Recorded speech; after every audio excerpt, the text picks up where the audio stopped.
까지 제가 봉독을 합니다. 얼마 후 밀 거둘 때에 삼손이 염소 새끼를 가지고 그의 아내에게로 찾아가서 이르되 내가 방에 들어가 내 아내를 보고자 하노라 하니 장인이 들어오지 못하게 하고 이르되 네가 그를 심히 미워하는 줄 알고 그를 네 친구에게 주었노라. 그의 동생이 그보다 더 아름답지 아니하냐. 청하노니 너는 그를 대신하여 동생을 아내로 맞이하라 하니 삼손이 그들에게 이르되 이번은 내가 블레셋 사람들을 해할지라도 그들에게 대하여 내게 허물이 없을 것이니라 하고 삼손이 가서 여우 300마리를 붙들어서 그 꼬리와 꼬리를 메고 회를 가지고 그 두 꼬리 사이에 한 회를 달고 회에 불을 붙이고 그것을 블레셋 사람들의 곡식밭으로 몰아들여서 곡식단과 아직 배지 아니한 곡식과 포도원과 감람나무들을 사른지라. 블레셋 사람들이 이르되 누가 이 일을 행하였느냐 하니 사람들이 대답하되 딥나 사람의 사위 삼손이니 장인이 삼손의 아내를 빼앗아 그의 친구에게 준 까닭이라 하였더라. 블레셋 사람들이 올라가서 그 여인과 그의 아버지를 불사르니라. 삼손이 그들에게 이르되 너희가 이같이 행하였은즉 내가 너희에게 원수를 갚고야 말리라 하고 블레셋 사람들의 정강이와 넓적다리를 크게 쳐서 죽이고 내려가서 에담 바위 틈에 머물렀더라. 아멘.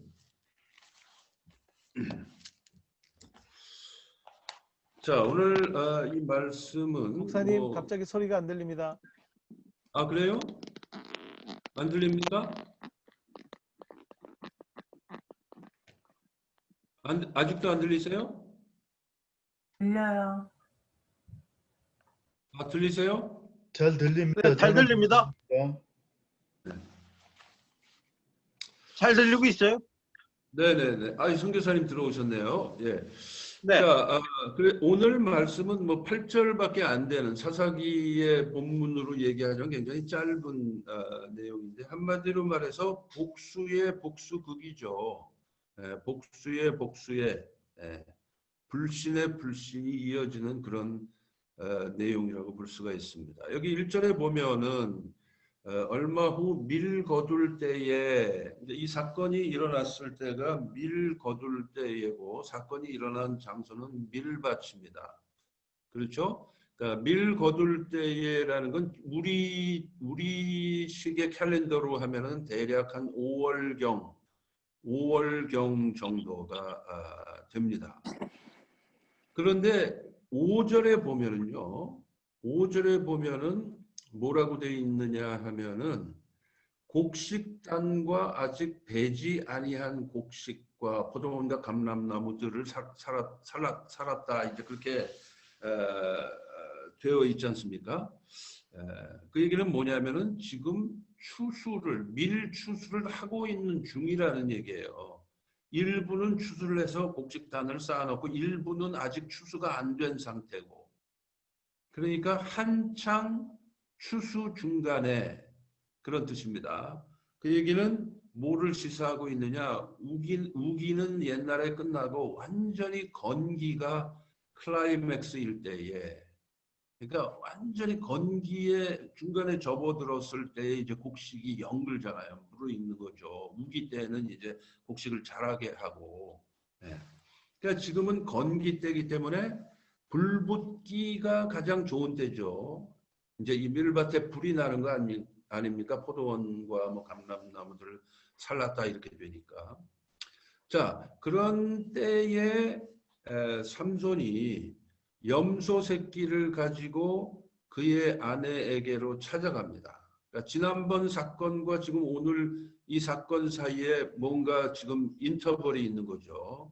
그 인터벌이 얼마나 되는지는 모르지만은 이제 시간이 좀 지나서 삼손이 이제 마음에 불이 다 가라앉고 평정심이 생겼을 때에 어찌됐든 그 블레셋 여인하고 결혼을 해서 공식적으로는 그 블레셋 여인이 삼손의 아내지 않습니까? 그래서 그 아내를 찾아가는데 가면서 염소 새끼를 들고 가요. 이게 무슨 얘기냐? 화해하기 위해서 선물을 들고 간 것입니다. 그러니까 삼손 입장에서 자신의 수수께끼의 비밀을 노출시킨 아내에 대해서 상당히 분노감이 있었는데 시간이 지나면서 노여움이 사라지고 화해하기를 원하게 되었다. 이제 그런 얘기입니다. 그래서 염소 새끼를 들고 갔더니 삼손의 장인이 들어오지 말라고 말해. 그러면서 자초지종을 얘기하는데 이제 이렇게 얘기한 거죠. 오늘 본문의 2절에 보면 네가 그를 심히 미워하는 줄 알고 그를 네 친구에게 주었노라. 이게 무슨 일입니까 도대체? 그러니까 삼손의 장인이 판단해 볼 때에 이걸로 비록 결혼식은 했지만은 이 결혼이 깨졌다 이렇게 본 거예요.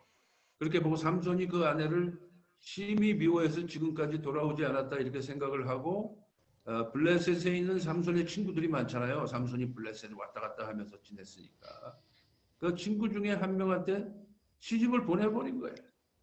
네. 그러니까 그것 때문에 삼손이 또 새로운 노여움이 생긴 거죠. 그런데에다가 거기에다가 불난집에 부채질 하듯이 삼손의 장인이 뭐라 그러냐면 본래 네 아내의 그 동생이 더 아름답지 않냐? 그럼 그 동생을 너한테 아내로 줄 테니까 그 아내로 데리고 가라. 이런 말까지 하는 겁니다. 그러니까 이 짐작컨대는 이 삼손의 장인 되는 이 사람이 이게 이제 중동에서는 한국도 뭐 옛날에 그런 면이 좀 있었습니다만 중동에서 결혼을 하면은 신랑이 그 신부의 집안에다가 결혼 지참금을 지불을 해야 돼요. 그 영어로 dowry라고 그러잖아요. 그 결혼 지참금을 지불을 하는데 그걸 통해서 이제 딸을 이제 비즈니스적으로 얘기하면 딸을 팔고 돈을 받는 거예요. 쉽게 얘기하면. 그래서 한몫 챙기는 겁니다. 그러니까 이제 삼손한테 결혼 지참금을 받았을 거 아니에요.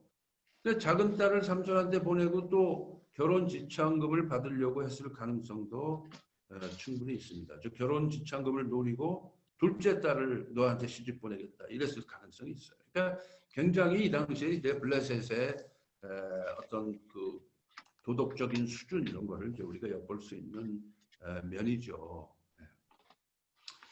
그런데 그 얘기를 듣고 났을 때의 삼손은 그 분노가 크게 달합니다. 그러면서 3절에 보니까 삼손이 그들에게 이르되 이번은 내가 블레셋 사람들을 해할지라도 그들에게 대하여 내게 허물이 없을 것이니라 하고 블레셋 전체를 향한 복수심에 불탑니다. 블레셋 전체를. 그러니까 잘못한 건 삼손의 장인인데 그 삼손의 장인이 그렇게 하는 걸 보고 물론 그 전에는 삼손의 아내가 막 결혼한 아내가 자신을 배신한 거잖아요. 그러니까 이번에는 아내가 또 배신하고 장인도 배신하고 그렇게 되니까 그 결과 삼손의 마음속에는 그 자기를 배신한 사람들을 미워하는 게 아니고 그리고 이제 자기 아내와 짜고 비밀을 캐내서 내기에서 이긴 그 친구들 사실 숫자로 따지면은 그렇게 많은 숫자가 아니지 않습니까? 근데 소수의 인원이 자신에게 잘못한 걸로 인해서 블레셋 족속 전체에 대한 적개심으로 바뀌게 됩니다. 그러면서 블레셋 전체를 향해서 이제 복수를 하겠다는 거예요. 그러면서 그러한 나의 복수에 대해서 정당성이 있다라는 걸 스스로에게 부여합니다. 그 정당성을. 그러면서 4절에 보면은 여우 300마리를 잡아왔다 이렇게 되어 있어요. 여우 300마리. 근데 이 여우라는 이 동물이 그 히브리어 원어로 보면 슈알이라고 되어 있어요. 그 슈알이라는 말이 그 페르시아어로는 샤갈입니다. 샤갈. 그 샤갈에서 슈알이 온 거예요. 그 영어에 제칼이라고 있죠. 제칼. 그 제칼도 바로 이 샤갈에서 온 것입니다. 그러니까 여우라고 한국말로 번역을 했지만 한국에는 제칼이 없으니까 제칼이라는 동물이 없으니까 옛날에 뭐 소설도 있었고 영화도 있었죠. 자칼의 날이라고 기억하시는지 모르겠는데요. 네. 그래서 이 여기서 말하는 여우는 제칼을 말하는 것입니다. 그러니까 여우보다는 큰 일종의 들개에 가까운 짐승이죠.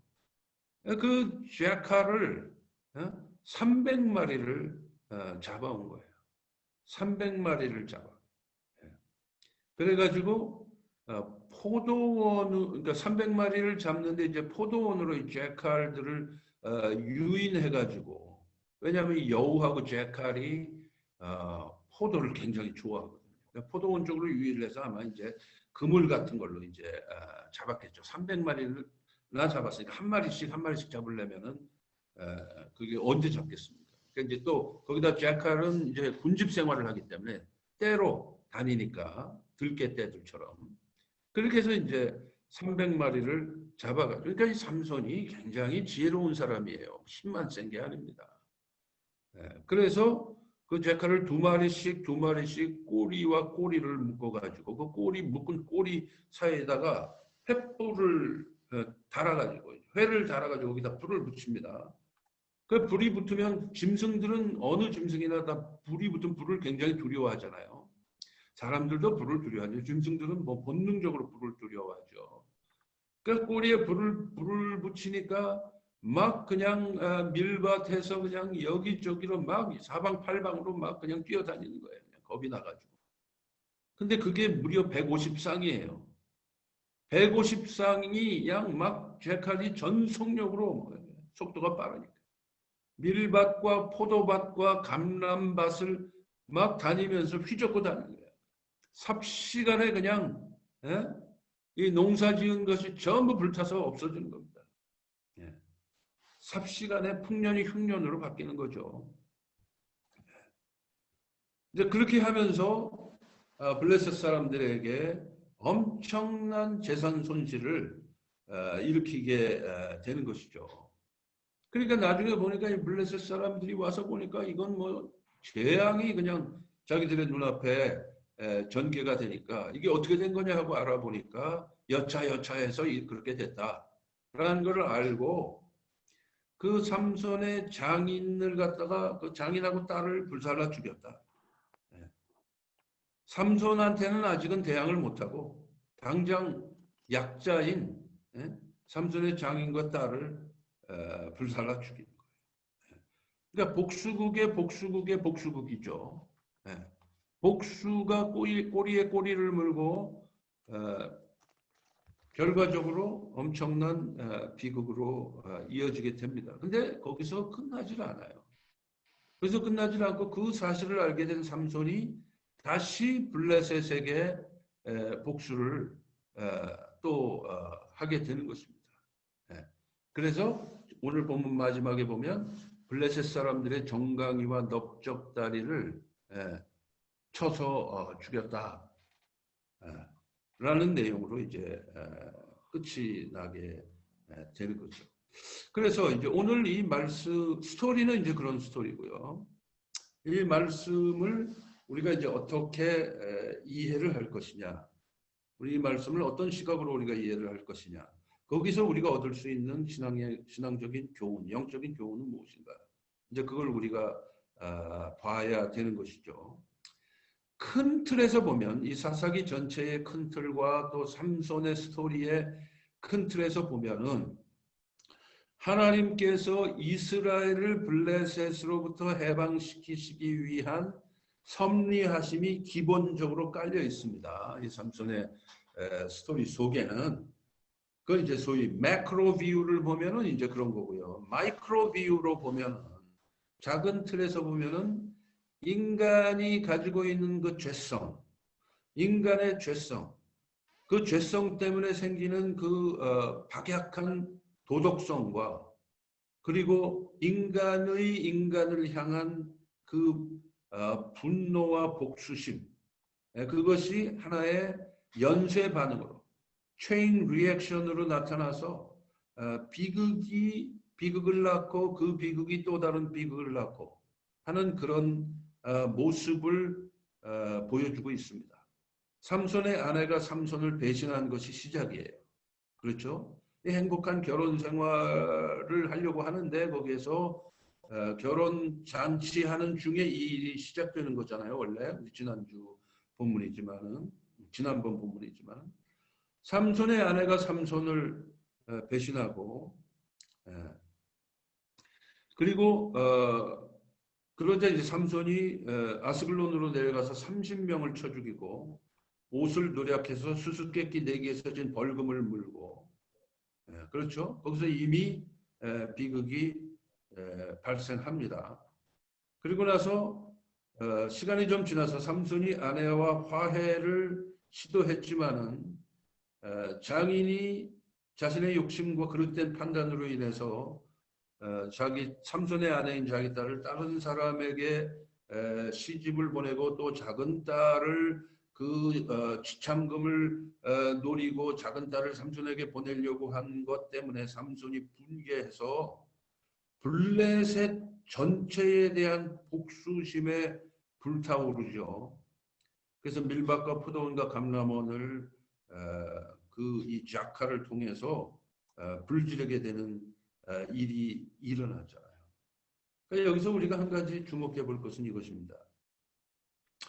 우리 인간의 그 마음 속에 그런 그 뭐라고 할까요? 어리석음이 있어요. 삼손한테 잘못한 사람들은 소수의 블레셋 사람들인데 삼손은 블레셋 족속 전체를 향한 복수심으로 타오르고 있다는 거죠. 그런 면이 살다 보면 의외로 우리에게도 있을 수 있어요. 근데 그런 거를 우리가 잘 구분할 수 있어야 됩니다. 특별히 신앙인들은. 옛날에 이제 오래전에 제가 직장 생활을 잠깐 할 때 청년 시절에 그때 그런 일이 있었어요. 저 직장에 한 사람이 저보다 그 회사 입사 6개월 선배인데 나이도 한 살 많고 그런데 이분이 말이에요. 이상하게 저한테 이제 소위 시체말로 까칠하게 대하는 거예요. 제가 이유를 알 수가 없어요. 저는 항상 그 사람한테 친절하게 대하는데 저한테 까칠하게 대하고 말을 할 때도 가시도친 말을 하고 은근히 이제 저의 비위를 건드리는 거예요. 그런 일이 이제 계속 여러 번 반복이 돼. 저는 왜 저 사람이 나한테 저럴까? 그리고 속으로 좀 약간 스트레스도 되고 기분도 나쁘고 그런 일이 이어지다가 업무상의 일로 인해서 저한테 그 사람 입장에서 저를 도와줘야 되는 상황인데 업무상. 근데 그거를 갖다가 뭐 제대로 도와주지를 않고 저를 골탕 먹이고 이렇게 된 것입니다. 그래가지고 저도 임시고 그 사람도 임시인데 그래가지고 어느 날 좀 이제 클래시가 있었어요. 그러니까 제가 좀 딱 부러지게 이제 따지고 뭐 좀 세게 나갔죠. 그렇게 되다가 이제 결국은 그런 과정을 거쳐서 그 사람하고 화해를 하게 됐는데 화해를 할 때 그 상대방이 저한테 솔직하게 임형, 내가 솔직하게 얘기를 하겠습니다. 사실은 내가 임형한테 왜 그랬는지 내가 얘기를 해줄게요. 그러면서 얘기를 하는데 원인이 아주 엉뚱한 데 있었어요. 뭐냐면 이 사람 위에 그러니까 이제 이 사람하고 이제 같은 부서, 그 사람하고 저는 다른 부서인데 이 사람 위에 같은 부서에 과장이 한 명이 있었는데 이 과장이 저랑 같은 대학 출신이라는 거예요. 근데 그 과장이 이 사람을 이제 부하 직원인 이 사람을 갖다가 좀 힘들게 했나 봐요. 그랬더니 그때부터 저랑 같은 대학 출신들만 보면 전부 다 아주 기분 나쁘게 보이는 거야. 잘못한 것도 없는데. 그 우리 인간이 그렇게 단순하죠. 단순해. 그 저랑 같은 대학 출신만 눈에 띄면은 까칠하게 대하는 거예요, 이 사람이. 그러다가 저하고 이제 클래시가 생기게 된 거죠. 그 얘기를 솔직히 털어놓고 얘기를 하는 거예요. 그래서 내가 이해를 하겠다고 이제 그러고 이제 서로 이제 친구가 됐는데 직장 안에서 그 참 그 별거 아닌데 말이에요. 별거 아닌데. 소수가 나한테 잘못한 것 때문에 그 전체가 나한테 잘못한 것처럼 감정이입이 되면 그건 참 곤란한 겁니다. 그건 유치한 거예요. 그럼 청년 시절이니까 이제 뭐 그럴 수 있다고 하지만은 우리가 인생을 살 만큼 살고, 그렇죠? 더더군다나 우리는 신앙인이잖아요. 신앙인일 때는 그런 거를 구별할 수 있어야 됩니다. 몇몇 개의 스페셜 케이스를 제너럴 프린시플로 받아들이면 곤란하다 이 말이죠. 근데 삼손이 지금 그러한 결정적인 잘못을 사실은 하고 있었다라는 것을 볼 수가 있습니다. 그래서 우리가 공사를 구분할 줄 알고 몇몇 개의 나의 그 일천한 경험을 통해서 이 일반적인 원칙을 도출해내는 것은 아주 위험한 거예요. 그렇게 되면 안 되는 것입니다. 그 사람과의 관계는 그 사람과의 관계고, 그 사람이 소속된 어떤 집단 전체에 대해서 내가 그릇된 감정을 가질 필요는 없다. 그러니까 아주 굉장히 제가 이제 이 설교 시간이 제한되어 있기 때문에 뭐 구체적인 사례들을 더 들지 않아서 그랬지, 우리가 이 인생을 살아가다 보면 그런 경우가 비일비재하게 일어납니다. 그런 우를 우리는 범해서는 안 되는 것이죠. 그래서 한 사람 개인과 개인과의 관계에 있어서는 그 사람과의 관계를 정상화시키고 그 사람을 이해하는 걸로 끝내야 되지, 전혀 원인 제공자가 아닌 다른 사람들까지도 그 집단 속에 소속돼 있다 그래서 그거를 그렇게 대하는 것은 어리석은 것이고 유치한 것이다 라는 것이죠. 그러나 삼손은 결국은 그러한 그러한 그릇된 판단으로 인해서 그 수많은 사람들에게 복수하고 수많은 사람들을 죽이는 결과가 됩니다. 결국은 복수는 복수를 낳고 이러한 체인 리액션이, 도미노 현상이 나중에 어떻게 됩니까? 삼손의 스토리가 끝날 때에 블레셋의 우상인 다곤 신상 밑에서 삼손과 블레셋 족속, 수많은 블레셋 족속이 함께 죽는 하나님의 심판으로 종결이 됩니다. 이러한 복수의 복수극을 낳고 있는 인벌브된 모든 사람들이 그들이 섬기던 우상 밑에서 하나님의 심판으로 이 스토리가 끝나요. 나중에 끝나게 되죠. 이제 물론 이제 몇 주 후에 우리가 이제 삼손 스토리가 목요 예배 때 끝나게 되지만은 우리가 뭐 이미 잘 알고 있는 사실이죠. 제가 옛날에도 한번 나눈 적이 있습니다만은 그 톨스토이의 그 민화 중에 불은 놓아두면 끄지 못한다라는 짧은 그 스토리가 있습니다. 러시아에 전해져 오는 그 민화들을 톨스토이가 각색을 해가지고 이제 작품집을 만든 거 아닙니까? 근데 거기 보면 이 불은 놓아두면 끄지 못한다라는 스토리에 이런 내용이 나와요.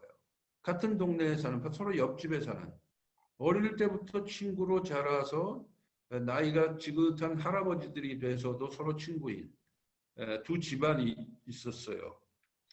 그랬는데 그 자녀들도 뭐 서로 친구죠. 그런데 사건이 하나 발생하잖아요. A라는 집과 B라는 집이라고 이제 우리가 얘기를 하면 그 스토리의 이름들은 제가 기억을 못하니까 그 A 집에서 기르는 닭이 B 집으로 넘어가서 알을 낳았어요. 달걀을 낳은 거예요. 그런데 그 B 집에서 그 달걀을 자기네 거다 그러고 가져간 거예요. 그러니까 A 집에서 그걸 알고 왜 우리 닭이 낳은 달걀을 니네가 갖고 갔느냐. 그러니까 B 집에서는 우리 집에서 낳았지 않았느냐. 왜 니네 닭이 우리 집에 와서 알을 낳아. 그러니까 이 우리 집에서 낳은 알이니까 우리 거다 그러고. 그게 별거 아닌데 계란 하나인데 그 계란 하나 때문에 미움이 꼬리에 꼬리를 물고 사건이 꼬리에 꼬리를 물고 일어나요. 그 후에 또 다른 사건이 일어나고 막 그러다가 그 두 집안 사이가 왼수가 됩니다. 가장부터 시작해서 자손들까지 다 왼수가 돼. 왼수가 돼서 나중에 어떻게 되느냐? 이 한 집에서요. 한 집의 아들인가가 다른 집에다가 불을 질러 버려요. 그 분노감이 나중에 에스컬레이션이 돼가지고 불을 질러 버려서 그 집이 막 불타다가 그 불길이 불을 질른 그 이 장본인의 집으로 불길이 붙어서 두 집이 다 완전히 불이 타버려요. 그래갖고 두 집이 완전히 졸지에 막 바람이 불고 그래갖고 잿더미로 변해버립니다. 같이 망하는 거죠. 삼손하고 블레셋이 다곤 신상 밑에서 같이 망하듯이 같이 망해 두 집이 다. 완전히 알거지가 되는 거예요. 그런데 그 스토리에서 그 제목이 시사하는 것처럼 출발점은 어디에 있었느냐? 계란 하나에 있었어요. 계란 하나는 서로 나눠 먹을 수 있는 게 계란이잖아요. 이번에 제가 2주 동안 자가격리하면서 계란으로 뭐 김치찌개에도 집어넣고 말이에요. 프라이도 해먹고 다 그랬는데 계란 하나. 그 계란 하나에서 서로 감정이 상해가지고 나중에 어떻게 해요? 양쪽 집이 다 불타서 없어져요. 즉 다시 말하면 거대한 불길의 시작은 작은 불씨예요. 작은 불씨에서 불길이 일어나고 잿더미라는 결과를 낳게 됩니다. 근데 그것이 우리 마음속에 있는 감정의 작은 불씨, 아주 눈에 보일까 말까한 작은 복수심, 작은 미움, 거기서 시작하는 거거든요. 근데 이제 톨스토이가 이 작품을 통해서 우리에게 주는 그 신앙적 교훈은 그거죠.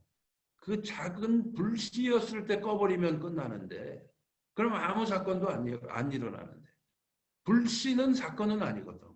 그러니까 작은 불씨를 꺼버리면 그 후에는 아무 문제도 발생을 안 하는데, 그 불씨를 놔두면 그 불씨가 불이 되고 불이 불길이 되고 나중에 잿더미로 바뀌는 거죠. 그 작은 일 하나가요, 국가 간의 전쟁으로도 이어져요. 1차 대전 때도 그 작은 사건이 결국은 세계 대전으로도 이어지고 이제 그랬거든요. 심지어는 그렇다는 거죠. 그래서 우리 마음속에 있는 그 미워하는 마음, 이것은 사건으로 하기 전에 아직 불씨 상태에 있을 때에 애초에 싹부터 잘라야 됩니다. 그것이 신앙인의 원칙이에요. 믿으십니까? 네. 에베소서 4장 32절에 보면은 이런 말씀이 있습니다. 바울이 전한 말씀이잖아요. 서로 친절하게 하며 불쌍히 여기며, 즉 긍휼히 여기며 서로 용서하기를 하나님이 그리스도 안에서 너희를 용서하심과 같이 하라. 우리에게 주시는 하나님의 말씀입니다. 드리겠습니다. 하나님 아버지, 오늘 사사기의 말씀을 통해서 우리의 마음속에 있는 자그마한 시작이 얼마나 큰 사건으로 비화되고 그것이 결국은 나와 너에게 다 엄청난 손해와 또 때로는 비극의 결과로 나타남을 오늘 이 말씀을 통해서 보았습니다. 아버지 하나님, 우리가 늘 우리의 마음을 하나님의 시각으로 하나님께서 원하시는 바가 무엇인지 생각함으로 성찰하고 우리의 마음을 잘 절제하고 다스리고 불씨가 생겼을 때 그 불씨를 속히 끌 줄 아는 그런 지혜롭고 올바른 그러한 삶을 살 수 있도록 주님 도와주시고 우리를 늘 도전하여 주옵소서. 항상 하나님을 사랑하고 이웃을 사랑하는 그런 큰 원칙이 근거가 돼서 우리 마음속에 있는 모든 마음을 잘 다스릴 줄 아는 그런 우리들이 되게 하여 주옵소서. 그것이 꼭 미움의 문제뿐만이 아니고 모든 일상사에 있어서 바로 이 원칙을 잘 적용하여 실천하는 저희 모두가 되게 하여 주옵소서. 우리 주님 예수님의 이름으로 기도하옵나이다. 아멘. 아멘.